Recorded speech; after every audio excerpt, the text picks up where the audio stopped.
성경을 쉽고 재밌게 보자. 오늘도 비화면에 성경 스토리텔링에 온 너희들을 정말 환영해. 오늘은 지난 시간에 이어서 마태복음 5장, 그 5장에 대해서 알아볼 건데, 오늘 얘기는 미안하지만 정말 재미가 없어. 근데 진짜 재미가 없어. 그래도 한번 최대한 쉽고 간단하게 설명해 주도록 할 테니까 끝까지 시청하길 부탁할게. 얘들아, 오늘은 정말 중요한 얘기를 해보려고 해.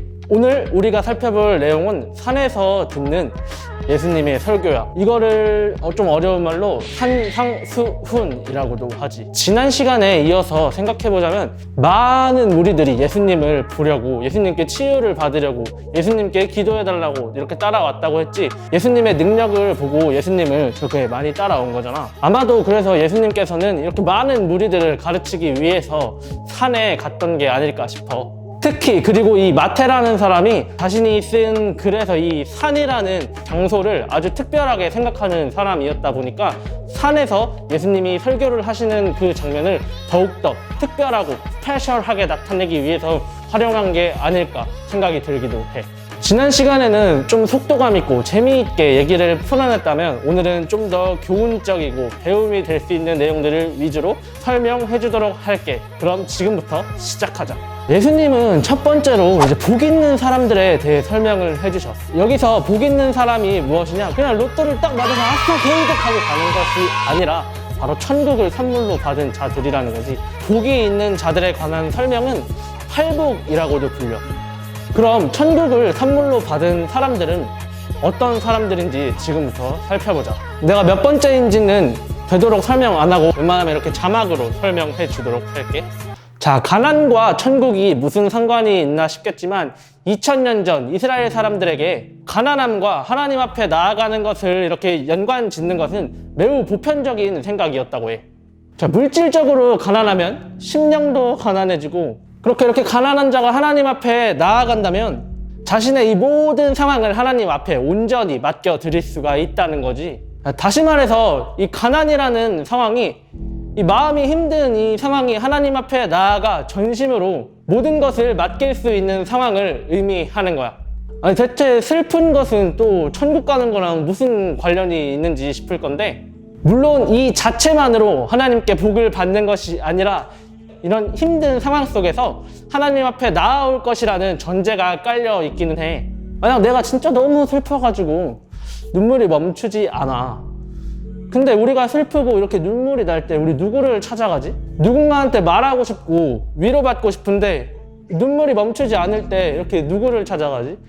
그래, 우리는 그 상황에 정말 내가 의지하고 믿고 내가 좋은 사람이라고 생각하는 사람 앞에 찾아갈 수밖에 없어. 내가 의지할 수 있는 사람이 아닌데 그 사람에게 나의 이 나약함과 이 힘든 모든 상황들을 털어놓기는 정말 어려운 일이잖아? 그래, 우리가 정말 그 슬픔 속에서 하나님 앞에 나아간다면 그 사람에게는 복이 있다는 거지. 나의 모든 이 힘들고 슬픈 상황들을 주님 앞에 내려놓고 하나님을 의지한다는 의미이기 때문이야. 그래서 정말 힘들고 눈물이 멈추지 않는 상황 속에서 울며 매달리는 그 모습에 예수님께서 복이 있다고 말씀하시는 거지. 이 세 번째 복인 온유한 사람은 사실 첫 번째 복으로 나왔던 심령이 가난한 자와 연관을 지어서 생각해 볼 수가 있어.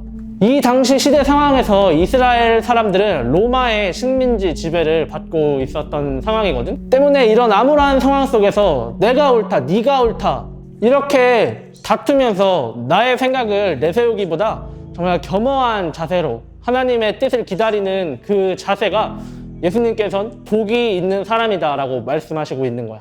자, 이 팔복에 대한 가르침에는 종말론적인 가르침 또한 포함이 되어 있어. 내가 저번 영상에서 예수님의 다시 오심 또한 우리는 믿고 기다려야 한다고 말했잖아.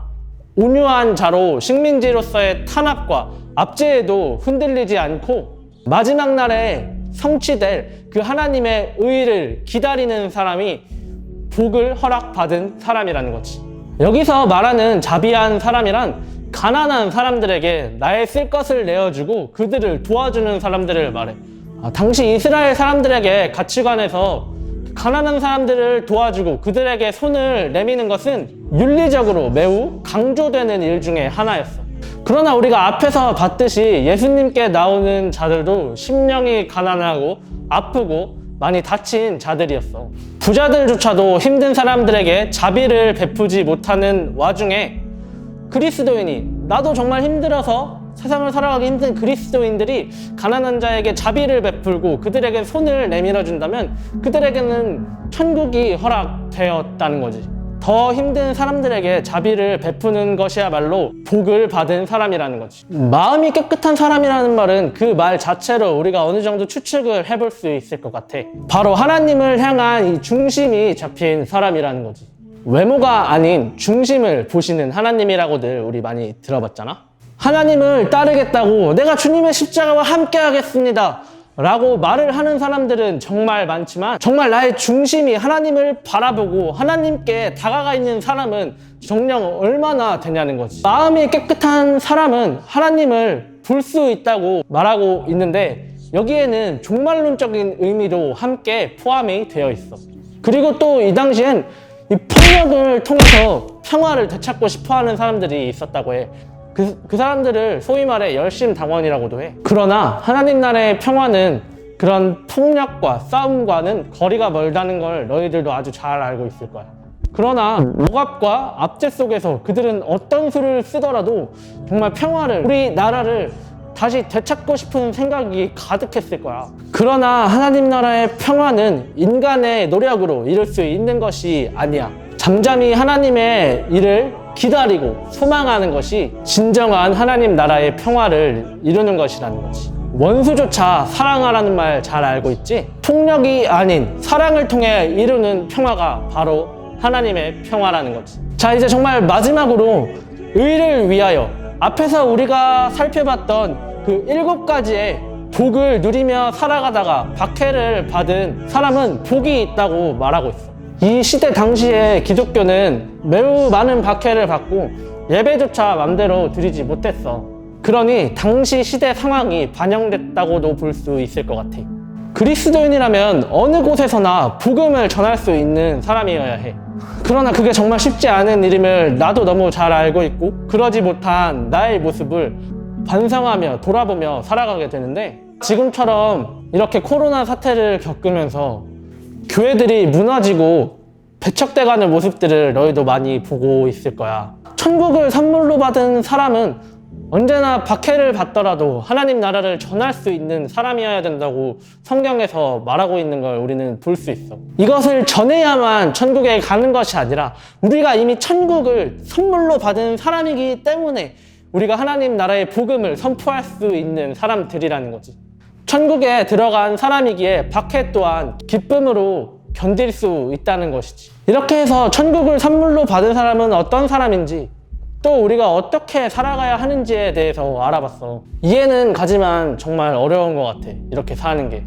하지만 이 영상을 보고 있는 너희들은 천국을 선물로 받은 사람이기 때문에 우리가 기죽지 않고 어느 상황에서도 하나님 나라의 복음을 전할 수 있는 너희들이 되었으면 좋겠어. 자, 우리는 지금까지 이렇게 팔복에 대해서 알아봤어. 이제 계속해서 예수님께서는 제자들에게 너희는 세상의 빛과 소금이다 라고 말씀하셔. 근데 여기서 한 가지 주목해야 될 게 뭐냐면, 너희가 빛과 소금으로 살아가야 한다가 아니라 이미 너희는 빛과 소금이다라는 완료형으로 말씀하신다는 거지. 우리가 세상을 살아가면서 빛과 소금은 살아가는데 없어서는 안 된 필수적인 요소임을 너희도 동의하지? 예수님께서는 제자의 삶을 사는 자들이 빛과 소금으로 하나님 나라를 확장시키는데 꼭 필요한 요소임을 확인시켜 주시는 거지. 그래서 16절을 보게 되면 착한 행실로 영광을 돌리라고 하는데, 오해하면 안 되는 것이 이 착한 행동 자체가 하나님께 영광이 되는 것이 아니라 우리가 이미 빛과 소금으로 살아가는 자들이기 때문에 착한 행실을 보여주며 살아갈 수밖에 없다는 거야. 빛과 소금으로 살아가며 드러내는 그 착한 행실이 하나님께 영광이 된다는 그 사실을 잘 기억하고 살아갔으면 해. 자, 계속해서 예수님은 율법에 대해서 말씀하셔. 여기서 말하는 율법은 그 구약 성경이라고 생각하면 될 것 같아. 예수님의 말씀을 듣고 있던 사람들은 소위 말해서 구약의 전문가들이었어. 성경을 찾아보지 않고도 어디에 무슨 구절이 있는지 다 꿰고 있었던 사람들이었다는 거지. 그런데 이 구약 박사들이 이렇게 예수님의 말씀을 가만히 듣고 있는데 보니까 이런 의문이 들었더래. 아니, 저 예수라는 사람, 저 사람이 하고 있던 말은 내가 알고 있던 구약 성경과 너무 다른데 저 사람 좀 이상한 말 하는 거 아닌가? 라는 거지. 근데 예수님은 그 구약 전문가들이 이렇게 의문을 제기할 것이라는 것을 전부 다 알고 계셨어. 그래서 한번 이렇게 짚어주고 넘어가셔. 나는 구약 성경과 옛날 선지자들의 말을 무시하는 게 아니라 그 말들을 완성시켜주러 온 것이라고 말이지. 앞에서 나온 구약 박사들은 말이야, 얘들아. 그 구약에 나온 조항을 하나하나 다 지키고 어기지 않으려고 엄청나게 노력하면서 살았던 사람들이야. 지금으로 따지자면 예를 들어 법전을 펼쳐놓고 몇 조 몇 항에는 이런 법이 있으니까 이렇게 살지 말아야지. 이렇게 또 살면 법을 어기는 것이니까 이걸 전부 다 지키며 살아야지 하면서 연구했던 사람들이라는 거지. 예수님의 말씀과 그 구약 전문가들이 갖고 있던 이해는 당연히 다를 수밖에 없었어. 왜냐하면 예수님의 말씀이 그들이 생각하는 것보다 훨씬 더 고차원적인 것이기 때문이지. 구약 박사들은 율법 그 자체를 지키기 위해 엄청난 노력을 했던 사람이었지만 예수님이 앞에서 봤듯이 팔복, 그 성경에서 말씀하고 있는 의라는 것은 천국을 이미 선물로 받은 자가 살아가야 할 태도, 삶을 살아내야 하는 그 태도에 대해서 얘기하고 있었던 것이기 때문이야.